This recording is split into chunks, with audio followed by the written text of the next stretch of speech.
Ça fait 24 ans que Jean-Philippe Dion est dans notre télé, que ce soit devant ou derrière la caméra, comme animateur ou comme producteur. Son nom est indissociable de grandes émissions rassembleuses comme Accès illimité et Star Academy. Qu'il rencontre Céline Dion à Las Vegas ou qu'il tire les confidences des vedettes à la vraie nature, Jean-Philippe Dion est un fabuleux intervieweur, reconnu pour sa grande écoute. Mais Jean-Philippe, c'est aussi un gars hyper sensible qui s'implique depuis longtemps pour la cause de la santé mentale ou qui produit des documentaires sur l'avortement et le suicide. On peut pas soupçonner que cet homme-là, en ce moment, il va pas bien. Jean-Philippe vient de passer de vice-président à président chez Déferlante, la boîte de production derrière Le Tricheur et Chanteur masqué. C'est une feuille de route impressionnante parce que Jean-Philippe n'a que 41 ans. Et c'est pour ça que j'ai voulu lui parler dans le blanc des yeux. Bonjour, Jean-Philippe Dion. C'est toujours comme stressant de regarder le passé parce qu'on se dit toujours qu'est-ce que va être le futur puis qu'est-ce que je peux faire de plus le fun que ce que j'ai déjà fait. Mais allô, Sophie, très heureux d'être là. Bonjour, mais j'adore ta réaction à cette petite présentation parce que c'est vrai que nous, quand on regarde ça de l'extérieur, on se dit c'est fulgurant quand même. Tu as seulement 41 ans et tu as déjà accompli tout ça. Est-ce qu'il y a une partie de toi qui regarde ça puis qui se dit je suis fière de ce que j'ai fait. Vraiment, oui. Tellement. Là, moi, je suis parti d'un petit village des Cantons de l'Est. Saint-Alphonse de Granby. Exactement. Mon père arrêtait pas de me dire, nous autres, on connaît personne dans ce milieu-là. Puis c'est vrai, quand tu es jeune puis que tu dis à tes parents, moi, j'aimerais ça être comédien, j'aimerais ça être animateur, ben qu'est-ce qu'ils font, les pauvres parents? Il n'y avait pas Internet comme aujourd'hui où on pouvait chercher puis faire des contacts puis écrire sur Facebook à des personnalités. Ça existait pas. Moi, j'écrivais des courriels, des lettres écrites, manuscrites à des animateurs parce que je rêvais de les rencontrer. Il n'y avait pas Animateur Académie où tu aurais pu postuler, mettons. Non, exact. Mais j'ai essayé d'à peu près dans tous les concours possibles, inimaginables pour être figurant sur Watatata. Puis tout ça, j'ai jamais rien eu de tout ça. Mais bref, donc, tu sais, c'est ça ma fierté, c'est d'avoir réussi à faire ma place. Puis, tu sais, je repense à la fougue que j'avais au départ. Là. Moi, j'aurais pu déplacer des murs de béton, là, tellement j'étais passionné, là, vraiment. Mais c'est très le fun et j'apprécie beaucoup ta réponse très franche, dans le blanc des yeux, Jean-Philippe, parce qu'il y a beaucoup de gens qui pourraient dire tu sais, rester comme sur leur quant à soi, non, tu sais, rester, tu sais, t'es ambitieux. Et moi, je trouve que c'est une super belle qualité. Mais tu l'assumes, cette ambition-là. J'adore ça. Mais moi, je suis surtout no bullshit. Là. Moi, vraiment, là, je dis souvent que quand j'ai un vendeur de balayeuses en avant de moi, puis j'ai rien contre les vendeurs de balayeuses, mais quand quelqu'un là, essaie de me vendre des affaires, puis essaie de me faire un pitch pour quelque chose, puis que je sens que le vrai fond n'est pas celui n'est pas le vrai sujet de la discussion en ce moment, c'est la pire chose pour moi. Moi, j'aime ça des rapports francs, j'aime ça des rapports courtois. J'ai pas de problème à me faire dire mes 4 vérités. J'aimerais pouvoir les dire aussi aux autres, sans mettre des immenses gants blancs. J'ai appris avec le temps quand même que c'est pas tout le monde qui est comme moi, puis qu'il y en a qui ont besoin d'un peu plus d'enrobage, mettons, dans la vérité. Mais moi, je pense que les rapports devraient juste être plus courtois, puis moins politiques, puis moins de zigonnage dans la vie. Là, Mais c'est intéressant parce que ça veut dire que sûrement dans les nombreuses entrevues que tu as faites au fil des ans, c'est arrivé des fois que dans le fauteuil de l'invité, tu avais quelqu'un qui te, entre guillemets, te bullshitait. Assurément, assurément. Ben, en fait, des gens qui veulent pas répondre à des questions, des gens... Puis après ça, c'est correct de se protéger. J'irai pas me déculotter devant n'importe qui, tu comprends? Quand même, c'est correct de se garder un petit jardin secret puis d'avoir notre propre vie personnelle. Ça, je le respecte totalement. Mais il y a des questions sur des sujets, sur des faits, qu'on puisse dire les vraies choses. Puis après ça, on peut se dire aussi... Moi, j'ai pas de problème quand un invité me dit « ça, j'irai pas là ». Oui. Hey, pas de problème. Il faut respecter les limites. J'aime mieux ça. Mais j'ai l'impression que ce qui te dérange quand tu parles de bullshit, c'est quelqu'un qui joue un personnage. Quelqu'un qui joue à être quelque chose en entrevue, puis qu'une fois que la porte de l'entrevue est refermée, dans la vraie vie, il n'est pas comme ça. Je pense que c'est peut-être ça qui t'énerve. Puis même si tu regardes mon parcours, mes 2 émissions fortes que j'ai animées pendant de longues saisons, c'est La Vraie Nature puis Accès illimité. Dans les deux cas, ce qui se ressemble, le point de comparaison, c'est beaucoup de temps passé avec un même invité. La Vraie Nature, 12 heures de tournage avec mes invités.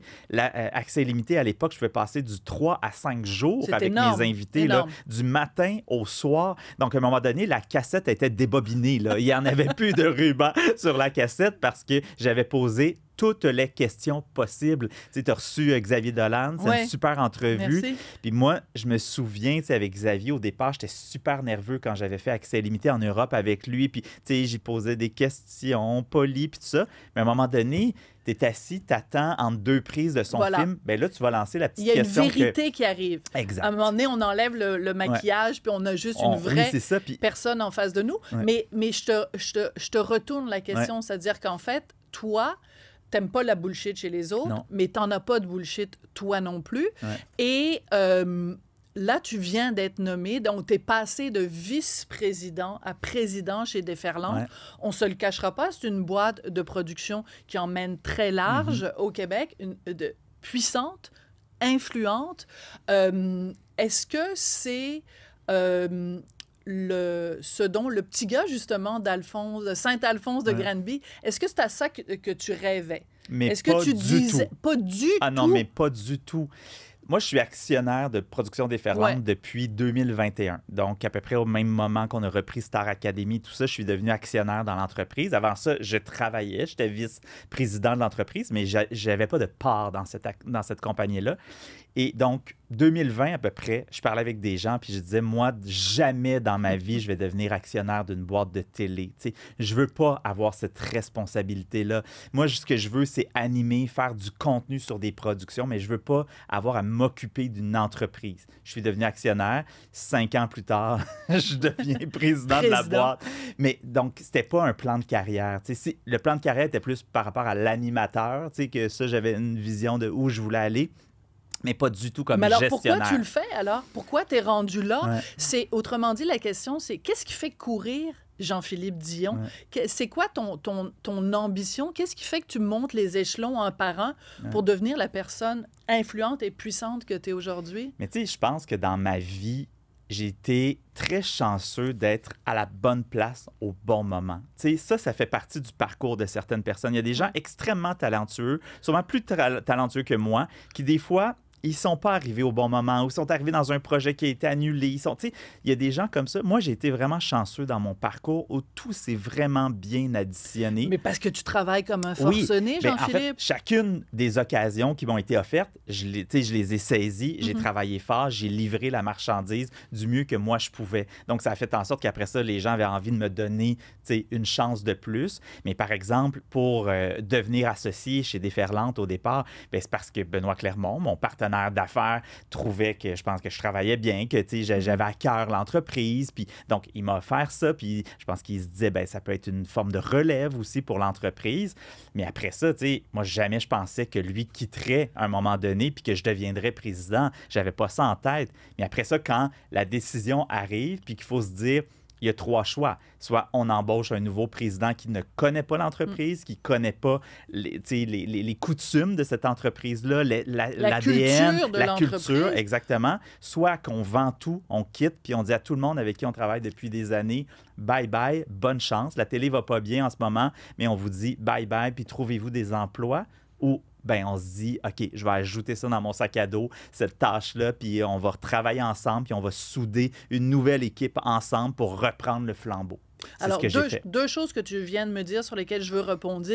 Premièrement, la situation de la télé. On va y revenir dans 2 secondes. Mais aussi le fait que tu dis, je me rajoute une autre tâche en plus de tout le reste. Il y a beaucoup de gens dans le milieu au cours des derniers mois qui ont fait des burn-out professionnels. Un animateur de radio, un commentateur politique, Jonathan Trudeau, un animateur aussi, Jean-Philippe Vautier, des chanteurs. On entend beaucoup de gars qui font des burn-out parce qu'ils en ont trop. Est-ce que tu as des fois un petit signal d'alarme qui te dit, Jean-Philippe, ralentis, mets un frein parce que tu es sur le petit bord du burn-out? Mais je me sens pas du tout là-dedans. Là. Je me sens vraiment en forme, puis j'ai de l'énergie, puis tu sais, T'as juste 41 ans, t'es un petit jeune, Non, mais c'est vrai, mais puis tu sais, quand j'ai eu 40 ans, j'ai décidé de mettre du sport dans ma vie, chose que j'ai toujours détestée, puis j'ai même pas passé mon éducation physique de secondaire 5 parce que j'allais pas à mes cours, parce que je détestais le sport. Mais là, j'ai compris que c'était important, fait que c'est bon ça pour ma tête, puis pour mon corps, tu sais. J'ai quand même fait attention aussi, tu sais, je suis pas un gars qui fait le party de façon démesurée. Je m'amuse, je fais la fête comme tout le monde parce qu'il faut sortir le méchant une fois de temps en temps. Mais tu sais, je suis quand même quelqu'un de responsable. Puis après ça, évidemment, puis peut-être qu'on en reparlera de santé mentale, mais tu le sais, on a souvent parlé de santé mentale ensemble. Ma mère a des enjeux de santé mentale. Le voyant rouge, je le connais là, comme personne ne le connaît. Donc, je sais que ça existe. Je sais que j'ai sûrement ça en moi. Je suis capable, moi, de tirer l'interrupteur. Puis, tu sais, pour moi, le chalet, c'est mon émission La Vraie Nature, mais c'est aussi dans ma vie, d'avoir une maison de campagne. C'est ça qui me fait le plus grand bien. Tu sais, de partir le vendredi après-midi, de m'en aller au chalet, de m'ouvrir une bouteille de vin, de me faire un feu, de marcher sur le terrain, de faire du jardinage. C'est ça qui me fait du bien. Puis, c'est ce que je me suis payé dans la vie comme luxe pour être capable, justement, d'atterrir puis de m'enraciner la fin de semaine. Tu sais, moi, la fin de semaine, là, je suis pas dans les spectacles au Centre Bell, je suis pas sur les médias sociaux rouges. en train de te demander ce que les gens disent de toi. Non, exactement. Tu es capable de décrocher. Mais tu l'as dit, c'est vrai que tu as toujours été un porte-parole, un ambassadeur, mais plus que ça. Là. Ça, c'est juste des titres, mais quelqu'un pour qui la cause de la santé mentale est super importante. Et c'est sûr qu'à cause de ce que ta mère a vécu et peut-être vit encore aujourd'hui, tu sais déceler les signes. Donc, tu vas pas te rendre jusqu'à frapper un mur. Non. Puis je dirais même que c'est pas la charge de travail, moi, qui me fait plus peur. C'est le fait de devenir connu. Je pense que c'est plus ça qui joue dans ma tête que la charge de travail puis l'épuisement professionnel. Parce que, tu sais, je pense que dans certains cas, c'est le rapport aussi avec le védétariat, le entre guillemets, pouvoir. C'est ça qui nous joue dans la tête. Les gens qui passent leur temps à nous dire qu'on est donc fin, qu'on est donc gentil, qui aimeraient ça avoir un enfant comme nous, qui aimeraient ça que je sois leur gendre, que je suis donc parfait. T'sais, moi, c'est ça qui me joue dans la tête parce que moi, je me dis tout le temps, mais ces gens-là ne me connaissent pas. Peut-être qu'à la maison, je bats mon chum. Tu comprends? Moi, c'est tout le temps ce rapport-là du public. Puis c'est pour ça que la fin de semaine, je m'enferme à la campagne puis je vois pas grand monde. Pour te libérer de cette image-là? Ben, cette oui, image-là pour pas qui être te toujours pèse? là-dedans, dans la flagornerie, puis de vouloir aller au restaurant, puis être vu, puis que les gens nous disent des choses, puis qu'ils nous parlent de nos projets. Moi, c'est ce rapport-là qui pourrait me faire verser du mauvais côté des choses, je pense. Mais ça, j'adore ça parce que tu viens de rejoindre peut-être quelque chose, ça va te surprendre, tu viens de rejoindre Céline Dion. Parce que Céline Dion, non, mais c'est vrai, tu trouves pas? Parce que Céline, Monsieur Angélil a réussi quand même justement à la protéger de ça.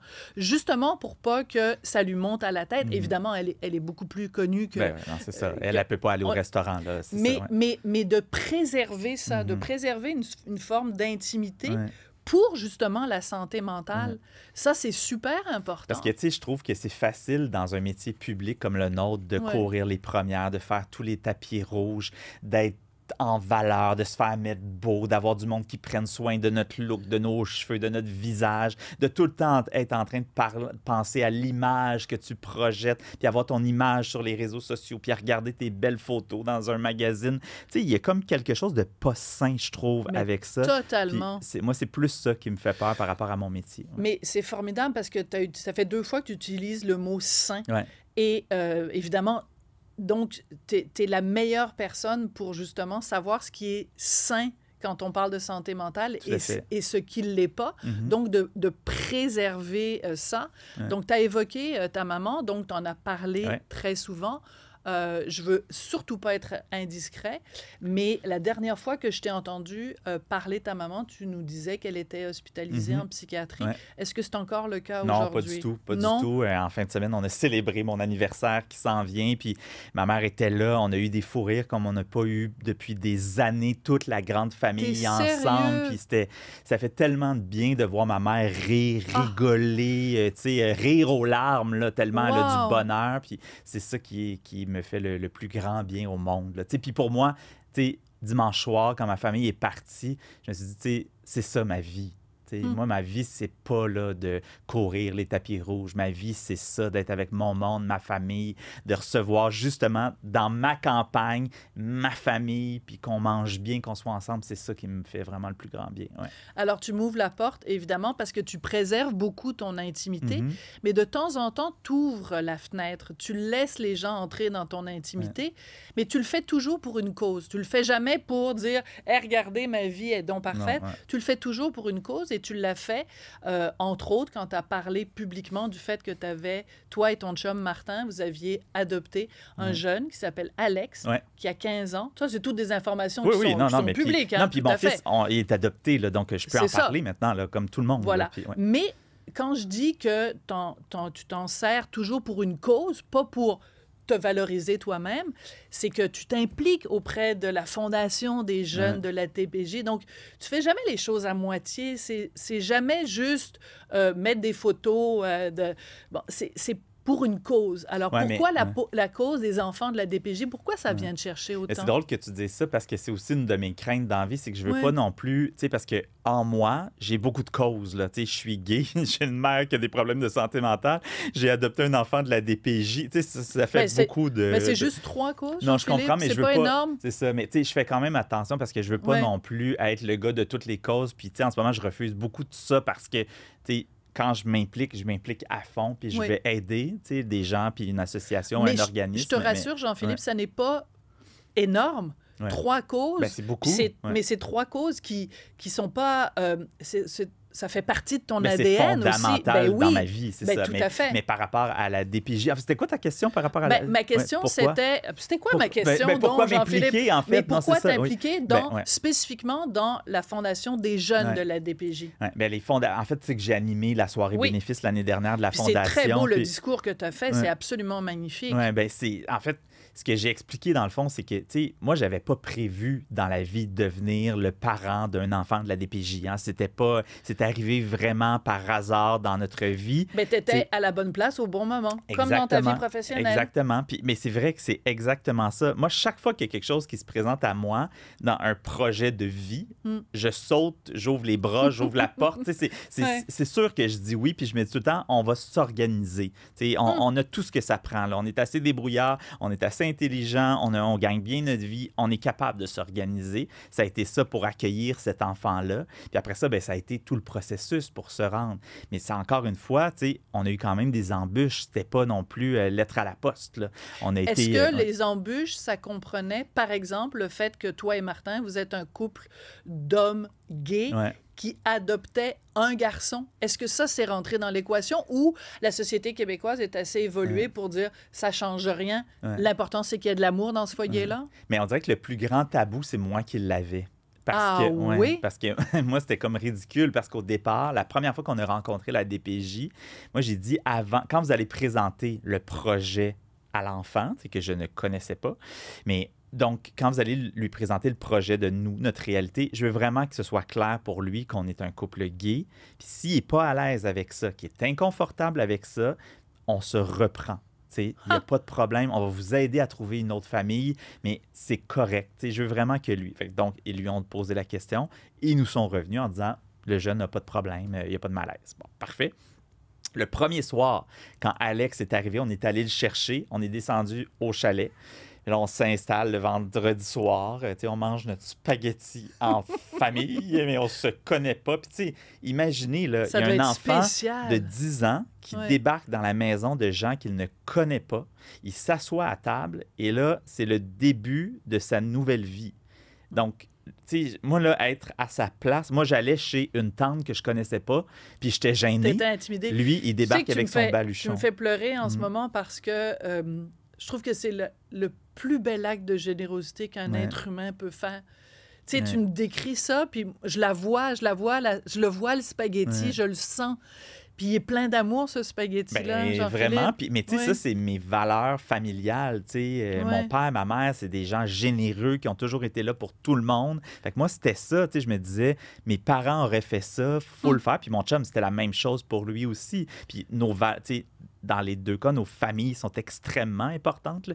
Donc, on a accueilli Alex à la maison. Puis là, donc, ce soir-là, on s'installe avec le spaghetti. Puis là, je lui dis, toi, le fait qu'on soit deux gars, tu sais, qu'est-ce que t'en penses? Puis là, il fait, hey, mais pourquoi tout le monde me pose cette question-là? Pourquoi tout le monde n'arrête pas de me parler de ça? J'en ai pas de problème, tu sais. C'est très drôle. Mais c'est moi qui avais le tabou, finalement. Mais ça, c'est intéressant parce que tous les projets que tu as faits de documentaires ou même les émissions que tu as faites, ça a beaucoup été ça, de briser des tabous. Puis c'est important que tu te regardes dans le miroir en disant, ben finalement, moi, j'en ai... C'est moi qui l'avais. C'est ça. Après ça, dans le processus de sélection, avant que le jeune arrive à la maison, je pense qu'il y a quelqu'un à la DPJ qui, ça ne tentait pas de confier cet enfant-là à deux gars, mon avis. Mais en fait, un jour, mon prochain projet de documentaire va clairement être sur la DPJ parce que j'ai le goût d'en rentrer dans ce sujet-là. Puis, tu sais, j'ai vu 1% de la DPJ. J'ai vu du très, très, très, très, très beau, vraiment, là, des intervenantes qui ont été exceptionnelles puis qui ont vraiment bien pris soin d'Alex puis qui étaient là pour lui. Puis j'ai vu du moins beau, du archaïque, du désorganisé. Puis je trouve ça triste de voir que des gens à qui on confie notre jeunesse, que ces gens-là n'ont pas les moyens, n'ont pas d'organisation, sont dans un système totalement archaïque. Puis je trouve que c'est comme si la DPJ passe très, très, très, très loin dans nos priorités en tant que société. Mais tu sais, on veut donner accès à la télé aux jeunes parce que c'est donc important, c'est très important, mais prenons soin de leur vie. Tu sais, il y a des jeunes qui sont confiés dans des foyers de groupe, il y a des jeunes qui sont confiés dans des familles qui ne devraient pas l'être, il y a des suivis qui se font beaucoup trop serrés pour des familles qui n'en auraient pas de besoin, il y a des suivis qui ne se font pas assez serrés. Donc, je pense qu'il y a vraiment quelque chose là en tant que société, puis j'ai le goût un jour de me plonger là-dedans. Donc, on a un scoop. Ton prochain documentaire, mais il faut que je trouve c'est la DPJ. Oui, parce que c'est facile de dire, il y a plein de problèmes, puis tu sais, c'est pas mon genre. Moi, je veux trouver comme l'angle exactement, puis après ça, montrer le positif aussi, là, pas seulement le négatif. Parce que les gens ont besoin, les gens qui travaillent à la DPJ ont besoin d'une petite tape dans le dos pour dire continue puis lâche pas. Il ne faut pas leur dire non plus que tout ce qu'ils font, c'est pas bon. Là. Non, tout à fait. Alors, tu as dit tout à l'heure, donc trois causes, entre guillemets. Donc, évidemment, la DPJ, la santé mentale, mais tu as aussi mentionné le fait que tu es gay. Oui. OK? Mais je pense que c'est pas une nouvelle pour personne. Non. Par contre, je trouve ça drôlement intéressant parce qu'il y a une déclaration que tu as faite cette année. Tu parlais au magazine Fugue. Pour ceux qui ne le savent pas, c'est un magazine de la communauté LGBT, évidemment. Et tu disais que quand tu faisais Star Academy, il y avait toujours quelqu'un à un moment donné qui disait « Est-ce qu'il y a suffisamment de diversité? » entre guillemets. Et ta réponse est drôlement intéressante. Tu dis « Moi, je ne voudrais pas être choisie parce que je suis née à Granby, parce que je suis noire ou parce que je suis gay. » mais bien parce que je suis talentueux et que quelqu'un a vu quelque chose en moi. Et là vient la phrase qui, moi, m'intéresse. Imposer une diversité, c'est régresser. Qu'est-ce que tu voulais dire par là? Ben, en fait, ça dit exactement ce que ça veut dire. Tu sais, je pense pas qu'on doit travailler. Je pense que ça a été important d'avoir des paramètres. Tu sais, je ne veux pas dire des quotas, mais des paramètres. Tu sais, parce que c'est vrai que beaucoup trop longtemps, les gens de diverses communautés ont manqué de représentativité, puis que c'est vrai, tu sais, qu'on a été... Je pense que tranquillement, les choses se sont placées, puis, tu sais, on voit de plus en plus de diversité à notre écran. Mais moi, de se dire, dans un casting de Star Academy, on a un gay, check, on a une noire, check, j'ai pas le goût de travailler comme ça, tu sais. Si la personne noire chante pas bien, ben moi, j'apprendrais pas. Si elle chante très, très bien, puis qu'il y en a 12 qui chantent vraiment très bien, bien, moi, je prendrais les 12. Tu comprends? J'adore ça. Là, on se rejoint là-dessus. On va prendre une petite pause, Jean-Philippe. Et quand on revient, je veux qu'on parle de ton rapport au succès. Parfait. On reste à se parler dans le blanc des yeux.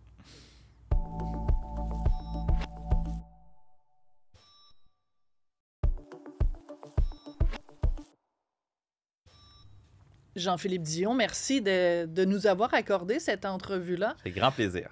Écoute, on se disait avant la pause qu'on allait parler de ton rapport au succès. Je me rappelle la première année de Sortez-moi d'ici, il y avait Marianne Saint-Gelais qui a gagné donc des médailles olympiques. Puis elle disait qu'elle s'en allait à Sortez-moi d'ici pour...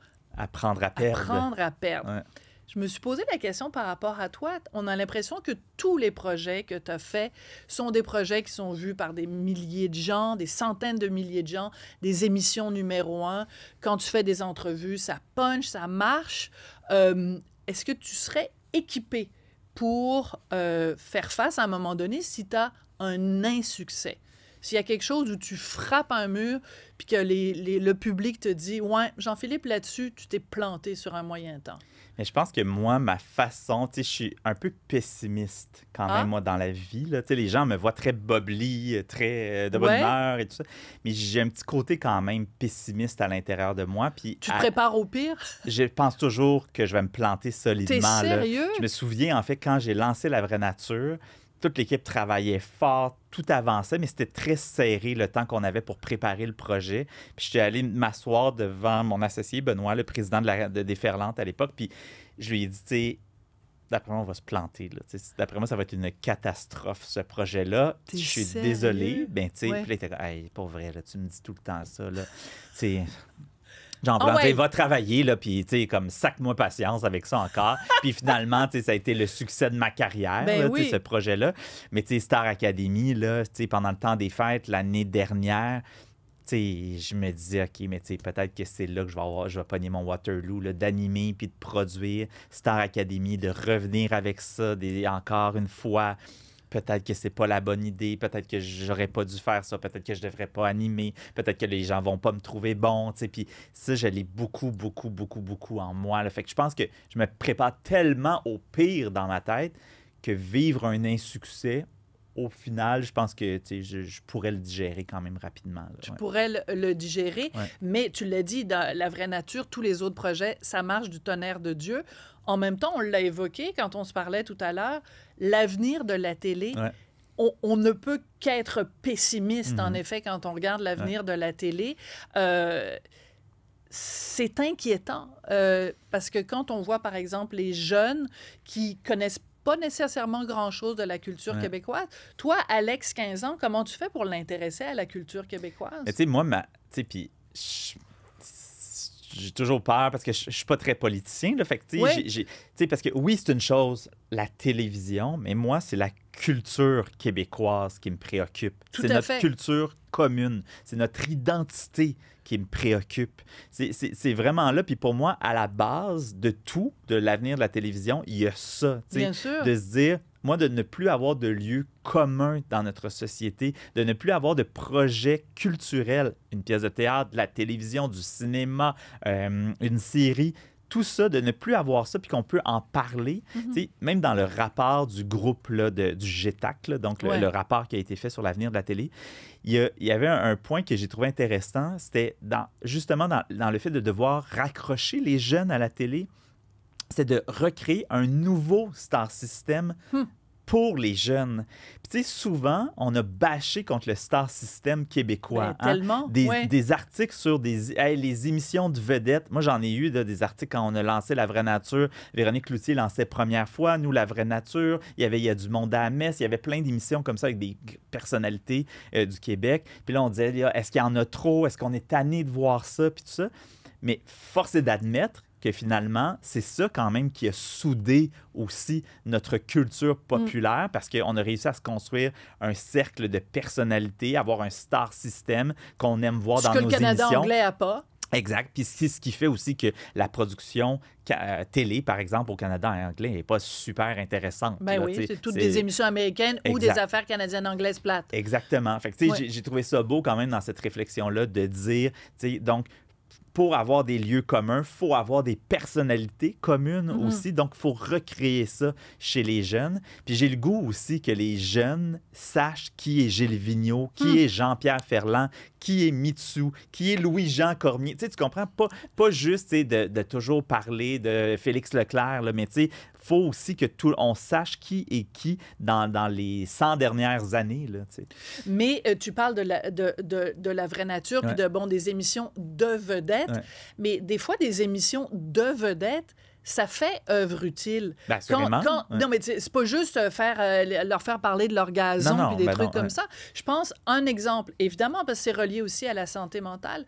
Quand tu fais La vraie nature, puis tu reçois François Bellefeuille qui parle de son père qui était atteint de schizophrénie, ben c'est pas anodin, là. C'est pas juste aller chercher des larmes. Ben non. Tu fais œuvre utile. Donc, dans tous tes projets, il y a toujours aussi cette préoccupation-là de faire œuvre utile. Bien, assurément. Puis, tu sais, moi, j'ai le goût que les émissions, les entrevues que je fais fassent réfléchir ou qu'il y ait un processus d'identification, qu'on s'identifie aussi dans l'histoire de l'autre pour se reconnaître. Tu sais, moi, j'ai beaucoup appris sur moi en posant des questions aux autres. Parce que quand quelqu'un répond, puis tu fais « Ah, moi aussi, je suis comme ça. Donc, ah, OK, c'est de là que ça vient, ma réflexion. Donc, je me dis, si moi, je suis comme ça, bien, ça se peut que les gens à la maison, quand ils regardent une émission, une entrevue, bien, ils réalisent des choses sur eux ou sur elles avec les réponses des invités. Ouais. Quand tu avais fait l'entrevue avec Céline Dion, la plus récente, qu'est-ce que tu as appris sur toi en interviewant? C'est une bonne question. Que j'étais nerveux quand même. Ce jour-là, j'étais vraiment très nerveux. Là. Ouais. Que j'aime pas faire dire quoi faire. Parce que l'entrevue était gérée par Amazon. Puis, tu sais, on était le petit Québec qui débarquait, là. Fait que je suis pas sûr que ça m'a plu vraiment beaucoup. Puis c'était, tu sais, même si Céline est québécoise, même si on a une relation, ben pour eux, on est juste du petit Québec, là. Il y avait du menu fretin. C'est ça, exactement. Fait que, tu sais, moi, en même temps, j'ai été extrêmement chanceux de faire ça, puis ça a été une chance inouïe, tu sais. Mais je me dis que c'est ça, on sait ce qu'on vaut, nous, au Québec, puis ce serait le fun que les autres aussi le reconnaissent. Mais sinon, ben, tu sais, en fait, j'ai appris aussi à quel point je pouvais être touché par cette femme-là. Oui, parce que c'est une histoire de résilience. Oui, tout à fait. Mais cette résilience-là, toi, tu l'as vécue avec ta mère. Je veux qu'on revienne sur ta mère. Tu trouves peut-être que je fais un petit peu c'est toi la bosse. Du coq à l'âne. Mais parce que tu dis, à chaque fois qu'on fait une entrevue, on apprend des choses sur soi-même. Toi, le fait d'avoir vécu avec donc ta mère qui avait des problèmes de santé mentale, des fois elle est à l'hôpital, des fois elle en sort, des fois de cette responsabilité-là, de prendre soin d'eux, c'est sûr que ça nourrit aussi tes qualités d'intervieweur. Tu n'aurais pas été même de producteur, moi, je dirais. De producteur? Pourquoi de producteur? Mais parce que moi, je suis convaincu que le fait d'avoir un parent malade, en fait, quand j'étais jeune, a fait en sorte que j'ai comme développé une force organisationnelle, une force de caractère. Moi, je prenais le téléphone quand j'étais jeune, puis j'appelais la psychiatre ou le psychiatre de ma mère pour lui dire ce qui se passait à la maison. J'étais adolescent, j'étais au secondaire. Je préparais des fois, mettons, on recevait le compte d'hydro à la maison, je préparais les chèques à mon père pour qu'il ait juste à les signer pour essayer de l'aider. J'étais très organisé, j'avais le goût de prendre part. Par la force des choses, tu n'avais pas le choix. Non, exact. Puis j'ai compris, parce que je suis impliqué dans un organisme qui s'appelle CAP Santé mentale, qui vient en aide aux membres de l'entourage. Donc, pas nécessairement à la personne qui souffre de santé mentale, mais à la famille, à l'entourage. Puis j'ai compris que, c'est ça, il y a deux façons de réagir quand il y a des parents malades ou dans une situation difficile. Soit qu'on utilise ça pour comme se donner du gaz, puis réagir, puis être dans l'action, ou il y en a d'autres que ça va un peu les geler, parce qu'ils ne sauront plus quoi faire, ils ne sauront pas comment réagir, puis ils vont même s'effacer ou même parfois quitter la situation. En santé mentale, il y en a beaucoup de gens qui deviennent seuls parce que le couple s'effondre, la famille quitte, les amis ne veulent plus rien savoir. Ça fait beaucoup de gens seuls. Donc voilà. Donc moi, je pense que mon espèce de force de caractère vient entre autres de là aussi. Ouais. Mais est-ce que c'est possible aussi qu'en devant prendre soin de ta mère, prendre soin de l'organisation familiale, que ça te fait vieillir beaucoup plus vite ou beaucoup trop vite et qu'il y a peut-être un petit Jean-Philippe qui n'a pas vraiment vécu l'enfance à laquelle il aurait droit? Mais moi, j'avais hâte qu'elle finisse cette enfance-là. Moi, le secondaire, c'est comme, tu sais, moi, j'irai jamais à un conventum, là. Tu sais, j'irai jamais dans ce genre d'événement-là. Parce que ça te rappellerait des mauvais souvenirs? Ben, parce que je me faisais écœurer parce que j'étais gay, parce que ma mère allait pas bien, je savais pas dans quel état j'allais la retrouver quand j'allais rentrer à la maison. Ça crée évidemment de la tension dans la famille, tu sais. Fait que cette période-là, c'est pas une période où, tu sais, puis moi, je voulais m'émanciper, je voulais venir à Montréal, je voulais avoir le contrôle sur ma vie, tu sais. Fait que c'est pour moi, c'est comme pas les plus belles années de ma vie. Donc j'ai été content le jour où j'ai pu avoir le plein contrôle de ma vie. Ouais. Mais moi, je pense que tous les êtres humains ont une blessure. Et que quand on comprend cette blessure-là, on comprend l'individu. Ouais. Toi, ta blessure, est-ce que c'est ça? Est-ce que c'est d'avoir pris soin de ta mère ou est-ce qu'il y a une autre blessure qui permettrait de comprendre c'est qui Jean-Philippe Dion? C'est une bonne question.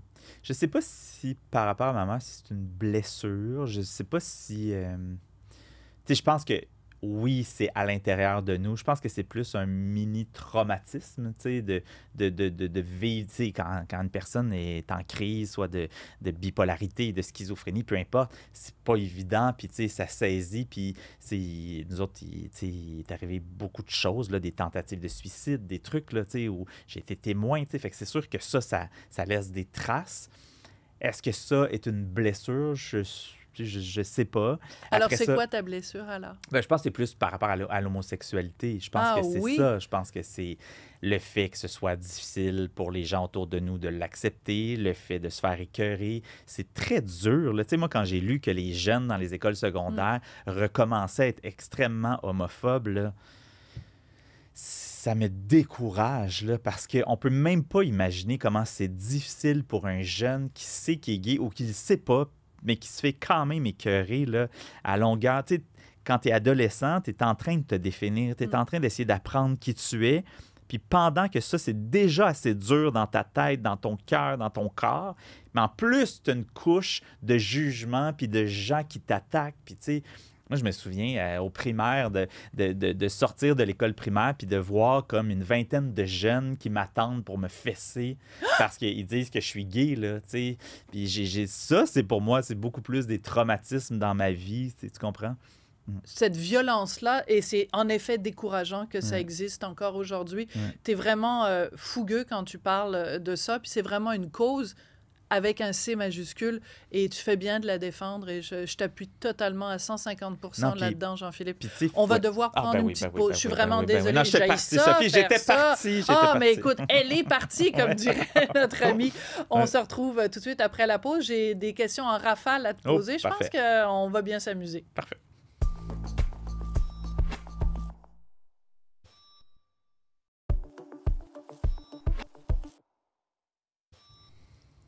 Jean-Philippe Dion, je t'avais promis des questions en rafale. Ouais. Alors, question courte, réponse courte. Parfait. Qui va remplacer Guy Jodoin au tricheur? Honnêtement, aujourd'hui même, j'étais en rencontre pour ça. Mais je ne sais pas, parce qu'on va devoir analyser des candidatures. Des candidatures. Ouais. Est-ce que beaucoup de gens dans le milieu te téléphonent en disant « je le veux, je le veux, je le veux, je le veux ». On a eu, oui, quelques personnes qui se sont manifestées. Quelques, c'est-à-dire, donne-moi un chiffre. Autour de 5, disons. 5 seulement? Ouais. OK. Mais des bonnes candidatures. Des bonnes candidatures. Ouais. Est-ce que c'est toi qui vas animer le tricheur? Non. Non. Tu confirmes? Non. C'est la chose qui me gênerait le plus, là, de reprendre toutes les émissions qu'on produit chez Déferlante. Là, ça serait pas vraiment mon genre. Là. Non, c'est ça. Non, pas du tout. À un moment donné, il faut savoir laisser sa place. Veux-tu le faire, Sophie? Non. Mais j'ai pas ce sens de l'humour-là, mais merci de me l'offrir. Je vais appeler mon agent et je vais lui donner 10% pour négocier tout ça.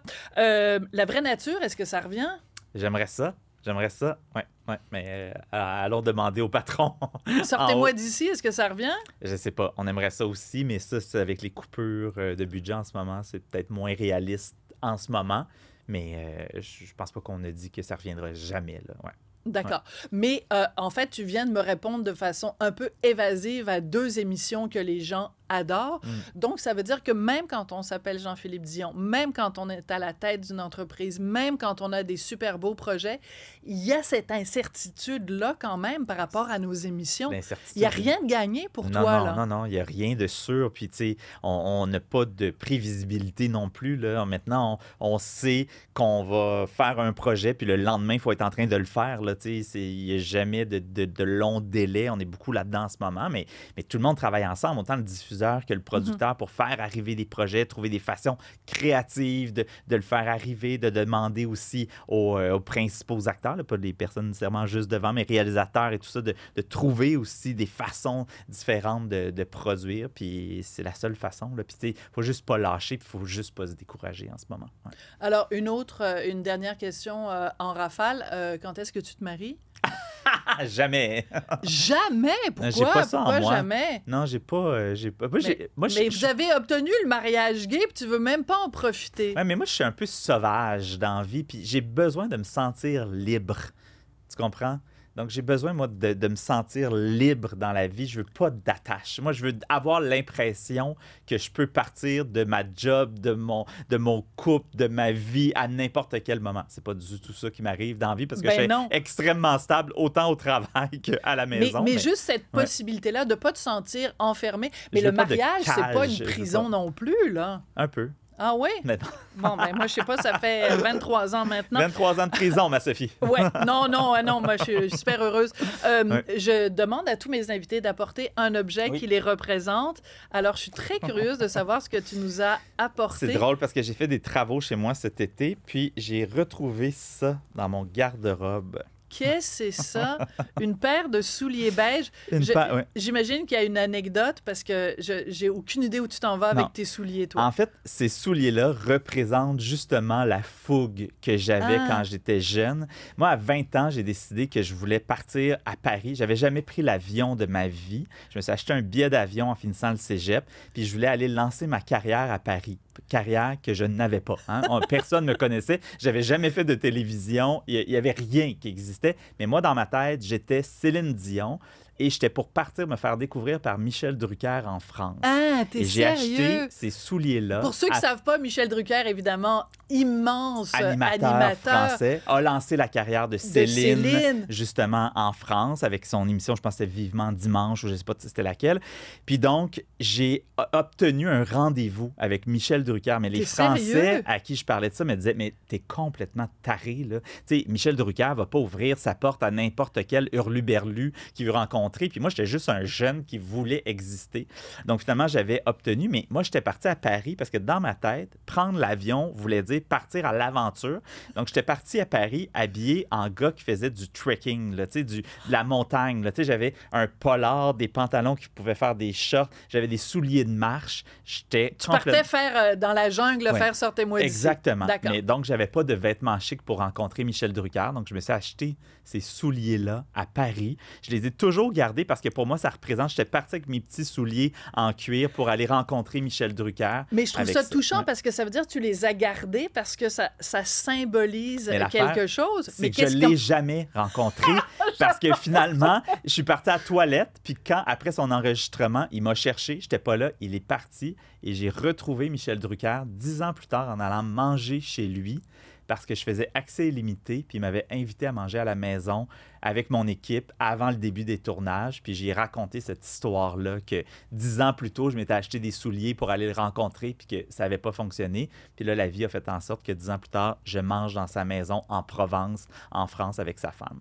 Mais j'adore cette anecdote-là parce que je trouve que ça représente tout ce que tu es, Jean-Philippe, et ça en effet, ça remplit... Une petite intensité quand même, là, mais ici. Une intensité, mais en même temps, tu sais, tu l'as dit, il suffit d'être au bon endroit, au bon moment. Quand tu es allé à la toilette, tu étais au mauvais endroit, au mauvais moment. Exactement. Comme quoi, le destin, ça peut se jouer sur 5 secondes où on a envie d'aller faire pipi, puis c'est pas le moment d'y aller. C'est fou quand même. Puis le plus beau souvenir pour moi, c'est d'avoir pu raconter cette anecdote-là à Michel Drucker, tu sais, puis il était là, mon Dieu, mais tu sais, c'est lui, il savait pas, il se rappelait pas de l'histoire du Québécois et de tout ça, mais vraiment d'avoir pu vivre ce moment-là avec lui, c'est un grand moment de ma vie. Ouais. Mais en même temps, je regarde ça, puis je me dis peut-être que ton fils votre fils de 15 ans va regarder cette émission-ci, puis va apprendre cette anecdote-là sur toi. Quel genre de leçon tu voudrais que ton fils retienne de la détermination et de la fougue que tu avais quand tu avais 20 ans? De jamais baisser les bras. Jamais, jamais, jamais. De jamais accepter un non. T'sais, pour moi, un non, c'est comme stimulant. Un non, ça égale un défi, évidemment, dans ma vie professionnelle. Oui, on est personnelle, c'est autre chose. Oui. Mais donc, dans ma vie professionnelle, un non, pour moi, ça a toujours été « Ah oui? OK. » Parfait. Je vais trouver la façon que ce soit un oui, éventuellement. La façon de t'organiser. Ouais. Mais cette espèce de détermination et de fougue-là fait en sorte aussi, tu sais, on parlait tout à l'heure des causes qui te tiennent à cœur. Ouais. C'est ça aussi qui fait que tu es capable de défendre la cause de la santé mentale. Tu l'as fait de façon formidable de défendre la cause des gays, mais, ou de défendre les enfants de la DPJ. Donc, quand tu fais un documentaire, comme par exemple, quand tu avais fait le documentaire Bye sur le suicide du fils d'Alexandre Taillefer. Quand tu produis l'émission de Léa Clermont-Dion sur l'avortement, quand tu produis le documentaire sur Gaétan Giroir, il est là, le fil rouge. C'est cette détermination de faire changer les choses aussi dans la société. Oui, puis tu sais, moi, à un moment donné, dans ma carrière, je trouvais que je tournais en rond, là, tu sais, que j'étais recherché sur des téléréalités, que je trouvais que j'avais pas tant d'apport à la société, là, tu sais, je me sentais pas utile. Puis c'est vraiment le jour où j'ai compris, en fait, que dans ma vie, comme producteur, j'avais une voix. Je pouvais proposer des sujets, je pouvais proposer des choses aux diffuseurs, évidemment, qui accepteraient ou pas le projet, mais après ça, ultimement, de parler directement à un large auditoire, c'est toute une chance, puis c'est un privilège là, dans la vie d'avoir accès à autant de personnes comme on peut l'avoir ce soir, là, de parler de nos trucs. Donc ça m'a fait du bien, puis c'est là que je me suis mis à travailler sur des documentaires, parce que pour moi, c'est comme une façon vraiment d'aborder des sujets qui me touchent. Puis tant mieux si ça peut apporter une réflexion plus large puis plus grande. T'sais. Alors, on a parlé beaucoup tout au long de l'émission qui va se terminer bientôt de ta grande sensibilité, Jean-Philippe. Et moi, je veux profiter de l'occasion qui m'est donnée aujourd'hui de dire à tout le monde à quel point tu es sensible parce que tu sais où je m'en vais, oui, évidemment. Denise, oui. Voilà. Alors, tu viens de vendre mon punch, mais c'est pas grave.